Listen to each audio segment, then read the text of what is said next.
was in 4th grade, my parents got separated, and they were separated for a year. And my father was seeing another woman, who I never, obviously didn't know very much at all about that, except that it was happening. And at the same time, I was cast in my very first play, and I wanted to be an actress so badly. And I was cast as Belinda Cratchit in A Christmas Carol. And every day I'd come out, after the play was over, I'd come out and I'd expect, like paparazzi and people looking for signatures, and every day it didn't happen.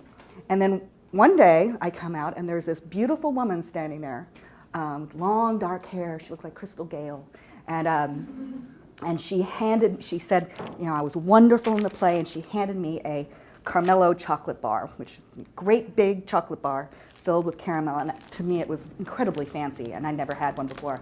And I opened it up and I ate it, and it was like gooey caramel like drips out of it. It was just so good, and I knew exactly who this woman was and what she was trying to do, which was, and I felt so guilty that I loved this chocolate bar so much. And so now, I mean, I've talked about this in therapy. When you taste something so wonderful and rich and it makes you feel terrible. And I think that kind of thing is what actually attracts me to food writing. That it gets into so much stuff. It's not all just about, oh, my grandmother made me cookies and it was warm and I was happy.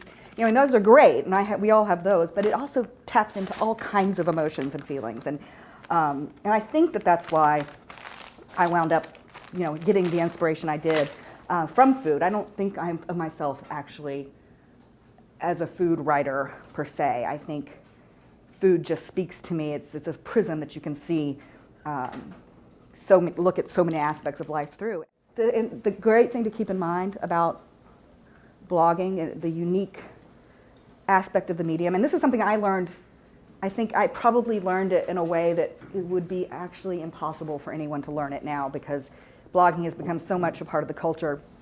And when I started, there were thousands of blogs, not millions upon tens of millions of blogs. And it was a very new, I actually went back to look at it when I was preparing for this, and it looks like, it's like caveman drawings. It's just so crude, and so you would just laugh if you saw what it looked like. I couldn't figure out how to post pictures, and I have sometimes been called the first food blogger, and I don't know if that's true, but people would ask me, that's a really innovative choice to not put pictures on a food blog. Yeah. you actually go back to the early ones, and there were these attempts where, okay, I'm going to try to post a picture now, and there are these, I got one of those little icons with the question mark. But so I came into it at a point where it was still such a new medium, and we were all figuring out what it could do.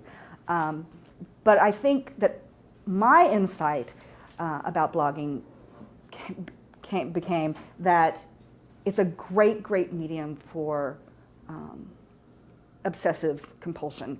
In order to write a blog, you have to have such a sharp perspective and such a passion for something. And it really can be anything. It can be, you really can do a blog that's entertaining about, kittens falling out of, rain boots or something, but so it doesn't matter what it is, but it does have to come from a place of true obsession and compulsion, and that's what drives it. That's what makes it interesting and compelling. I think that what I learned with my blog is that people caught on and people were really excited about following it, and that was not because there's this great underground thrilling group of people who just thrill to 40-year-old French food. It's that they caught on to my passion and my journey, and they felt that it was authentic, and they felt that I was looking for something.